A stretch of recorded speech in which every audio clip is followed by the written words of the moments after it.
जे advance 2016 paper 2 का एक question हमारे सामने है जो सिंगल चॉइस में पूछा है।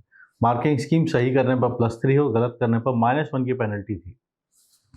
24% स्टूडेंट्स ने इसके अंदर +3 मार्क्स लिए हैं, गलत मार्क्स के लिए -1 है 32% के, यानी 47,000 स्टूडेंट ऐसे हैं जो -1 लेकर गए होंगे। 63,700 ने 0 मार्क्स लिए हैं और करेक्ट रिस्पॉन्स जिनका रहा है वो है +3 वाला स्टूडेंट, ये है 36,539। SCQ में क्या थोड़ा सा जो सही करने वाले हो, गलत करने वाले, इसमें थोड़ा तुक्के वाले स्टूडेंट भी होते हैं, क्योंकि जेईई एडवांस का ये वो सेक्शन है जहाँ पर थोड़ा रिस्क स्टूडेंट ज़्यादा लेता है। ABCD में से एक ऑप्शन सही है तो थोड़ा सा गेस वर्क भी यहाँ पर चलता है। हम यहाँ पर कॉन्सेप्ट सीखने आए हैं तो कॉन्सेप्चुअली क्वेश्चन को बनाने की कोशिश करेंगे। जैसे यहाँ पर लॉग की बात हो रही है, प्रोग्रेशन चैप्टर का एक क्वेश्चन नजर आता है, तो सिक्वेंशियली हम इसको लाइन बाय लाइन डिकोड करते हैं और सही सॉल्व करने की कोशिश करते हैं। BI जो है वो आपके पास से >1 लिखा गया है ताकि लॉग के अंदर जो नंबर्स हैं वो आपके पास पॉजिटिव बने, और log they are in AP, हमें बात बताई गई कि ये सब AP में है, तो यानी ln B1, ln B2, ln B3, ln B101, they all are in AP।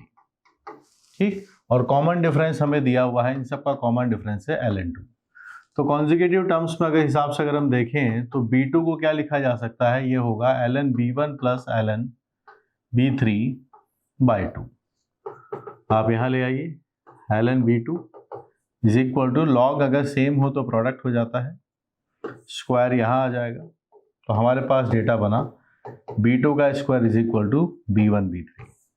यहाँ से रिजल्ट हमारे पास आ गया है कि B1 हो, B2 हो, B3 हो, ये जितना भी बातें डेटा अपने पास लिखा हुआ है ये सब GP में है।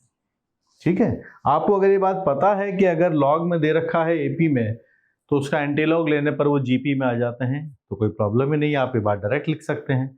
और मैं तो पूरे सभी स्टूडेंट्स के लिए सॉल्यूशंस बना रहा हूँ, तो ये बात मानते हुए आपको मैंने समझाया कि भाई ये AP में गिवन है तो बीच वाला नंबर दोनों का एवरेज होगा, और यहाँ से हमने कंक्लूड कर दिया कि B1, B2, B3 ये सब किस में आने वाले हैं, GP में आने वाले हैं। हमारे पास कॉमन डिफरेंस D लिखा हुआ है, इसका मतलब आप समझ सकते हैं, D कॉमन डिफरेंस दिया है, इसका मतलब D क्या होता है, कॉन्जिक्यूटिव टर्म्स का डिफरेंस, यानी ln B2 minus ln B1, और ये कॉमन डिफरेंस हमें दिया हुआ है कितना, ln2। तो यहाँ से लॉग है तो आप लिखेंगे B2/B1 इट इज ln2, तो डिसाइड हो गया B2/B1 2 आ रहा है, ये बन गया आपके पास इसका कॉमन रेशियो। तो जो हम इसको GP में कंक्लूड कर रहे थे, हमारे पास उस GP का कॉमन रेशियो भी निकल के आ गया है। क्या गिवन है वो देख लीजिए, फर्स्ट टर्म दोनों की सेम है और 50th टर्म दोनों सीक्वेंसेस की सेम है। B के बारे में हमें क्या पता है वो हमने देख लिया है, बारी है A की। A1, A2, A01 ये सब AP में गिवन है, such that first term same आती है, और T एक टर्म है 51 टर्म्स का समेशन, स्मॉलेस्ट जो है वो 51 टर्म्स का समेशन है दोनों सीक्वेंसेस के लिए। सो B1, B2, B3 किसमें है, GP में, क्योंकि लॉग का जो यूज था फर्स्ट 2 लाइंस में उसको खत्म कर दिया है, लॉग के बारे में बात नहीं हो रही है, तो डिसाइड हो गया कि B1, B2, B3 are in GP with common ratio 2। अब यहाँ देखिए A1 और B1 है, यहाँ से हमारे पास एक बात गिवन है, ये डेटा आप देखिएगा, A51 is equal to B51। A51 को हम लिखेंगे A1 प्लस 50 टाइम्स D, इसका कॉमन डिफरेंस जो इसका होगा AP का, so we are taking this as a D1।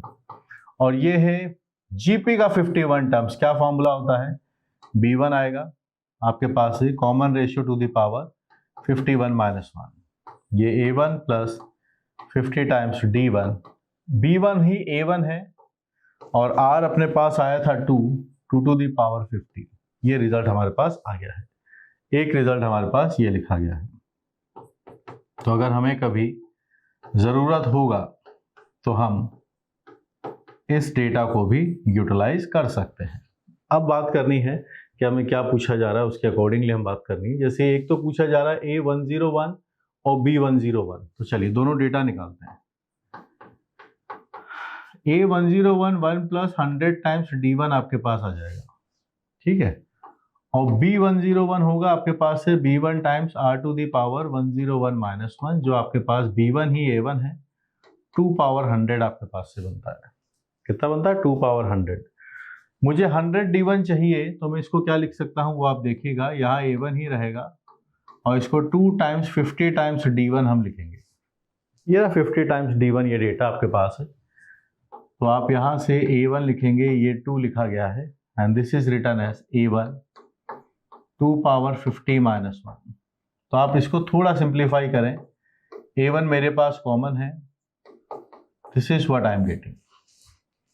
तो A101 2 पावर 51 टाइम्स A1 लिखा हुआ है और वहीं पर B101 देखिए 2 पावर 100 है, कहाँ 2 पावर 51, उसमें से भी एक कम कर रहे हैं। A1 यहाँ भी मल्टीप्लाई है, A1 यहाँ भी मल्टीप्लाई है, तो पूरा गेम किसका है?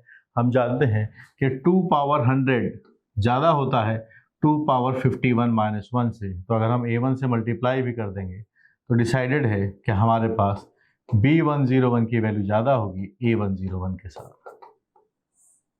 तो हमारे पास एक ऑप्शन तो आ गया कि B101 is greater than A101, so this is wrong, this is wrong, ये तो पता चल गया। ये दोनों बातें अपने पास सही हैं। अब बारी आती है समेशन की। समेशन पे अब हम प्रोसीड करते हैं कि समेशन क्या चाहते हैं। स्मॉलर एस और कैपिटल एस की बात हो रही है, पहले हम टी निकाल लेते हैं। टी लिखा गया है B1 प्लस B2 से लेके B51। ये क्या है? ये हमारे पास 51 टर्म्स का समेशन निकालना है। किसके लिए? जीपी के लिए। जीपी का फॉर्मूला क्या होता है? फर्स्ट टर्म यानी B1 common ratio power 51 minus 1 upon 2 minus 1, common ratio यही है, तो आपके पास से टी आ गया है। B1 ही A1 है, ये आया 2 पावर 51 माइनस 1, 2 माइनस 1 तो 1 ही होता है। फिर हमें S निकालना है। S पहचानिए, स्मॉल s वो A1 से लेके A51 तक का समेशन है। एक AP हमें गिवन है, इसका सम निकालिए। n by 2 51 by 2 2 times A1 n minus 1 is 50 and it is D1। ये डेटा आपके पास बना। ठीक, अब आप यहाँ पर थोड़ा ध्यान दें तो हमारे पास 50 D1 की वैल्यू पता है हमें, तो हम उसी को रिकॉल करेंगे। 51 by 2 is 2A1 plus 50 times D1 को लिखेंगे हम A1 टाइम्स 2 पावर 50 माइनस 1। ये डेटा हमने बनाया।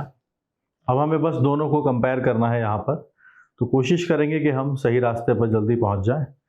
तो यहाँ पर अगर हम देखें तो A1 हम कॉमन ले सकते हैं, यह है 51 by 2 times A1, it is been taken common, और यहाँ आपके पास बनेगा 2 पावर 50 प्लस 1। ये डेटा मेरे पास बना। ठीक है, 2 कॉमन ले लिया, A1 कॉमन ले लिया, तो 2 प्लस में रहेगा और 2 पावर 50 माइनस 1, 2 पावर 50 प्लस 1 ये डेटा बना। अब हमें ये पता करना है कि T बड़ा है या S बड़ा है, ये बात पूछी जा रही है कि which one is greater, T और S। तो दो तरीके हैं, या तो आप रेशियो लेके देख लीजिए या फिर दोनों का डिफरेंस ले लीजिए। ठीक है, दो नंबर्स में कौन बड़ा है, जैसे आपके मैंने दोनों ने टेस्ट दिया, अब मुझे पता करना है किसके मार्क्स ज़्यादा है, तो हम टर्म्स का डिफरेंस ले लेंगे दोनों के मार्क्स का। मेरे मार्क्स माइनस योर मार्क्स, अगर ये पॉजिटिव है तो जिसका ना मार्क्स पहले थे मेरे मार्क्स तो मेरे ज़्यादा है, और अगर मेरे marks minus your marks negative आता है, इसका मतलब तुम्हारे मार्क्स ज़्यादा है, जो मेरे मार्क्स में घटाने के बाद नेगेटिव आए हैं। ठीक है, तो चलिए इन दोनों में अगर हम देखें तो यहाँ पर हम डिफरेंस लेंगे, दोनों का डिफरेंस ले लेते हैं। तो हमारे पास एक तो T है और एक S है, so I am taking S minus T। S आप लेकर आइए, कितना था 51 by 2, 51 by 2 A1 2 power 50 plus 1, ये डेटा लिखा, माइनस ये रहा data, minus A1 2 power 51 minus 1, ये डेटा हमारे पास है। A1 हमने कॉमन ले लिया, ये 51 by 2 2 power 50 plus 51 by 2 minus 2 power 51 plus 1, ये डेटा है। यहाँ से आप थोड़ा डेटा बनाइए, यहाँ पर हम इसको कैसे सिंप्लीफाई कर सकते हैं ये थोड़ा हम देखना चाहते हैं। देखिए यहाँ पर ये 51 है, 51 को मैं 4 प्लस आप चाहो 47 लिख लेता हूँ, और ये 2 पावर 49 बन जाएगा, माइनस 2 पावर 51 प्लस 53 बाई 2। 51 को ब्रेक कर दिया, ये 2 पावर 2 है, 2 पावर 2 2 पावर 49 से मल्टीप्लाई होगा तो 2 पावर 49 बन जाएगा, 51 बन जाएगा। आई होप यहां से अब आप समझ पा रहे हैं। मैंने इस 51 को ब्रेक कर दिया 4 प्लस से, क्योंकि 51 मुझे दिख रहा था पावर, यहाँ 49 था, 2 पावर यहाँ से ले ली, ये कैंसिल हो गए। अब आप देख सकते हैं कि मेरे पास जो टर्म्स लिखी गई हैं वो है 47 टाइम्स 2 पावर 49 प्लस 53/2, जो पूरी टर्म ही पॉजिटिव है। तो मतलब s माइनस टी के अंदर से डिसाइड हो गया है कि s की वैल्यू ज़्यादा है, t की वैल्यू कम है। और हमें यहाँ पर दो डेटा और कंपेयर करने थे, 101 और B101 और A101, जिसमें हम देख चुके हैं कि B101 ग्रेटर है और s की वैल्यू ग्रेटर है t से। s की वैल्यू ग्रेटर है t से, we are going to mark final answer as B। अच्छा सवाल है, एग्जाम में थोड़ा टाइम हो, अच्छा खासा और अच्छे माइंड में बैठोगे, पढ़ा हुआ टॉपिक होगा तभी आप बना पाओगे, लेकिन आपका प्रेजेंस ऑफ माइंड और आपके पास थोड़ा ठीक ठाक टाइम भी होना चाहिए, अच्छी प्रैक्टिस हो, तब आप कंक्लूड कर पाएंगे। तो definitely you can score marks in this particular question. Keep working hard, keep learning, चीज़ें सब अच्छी होंगी।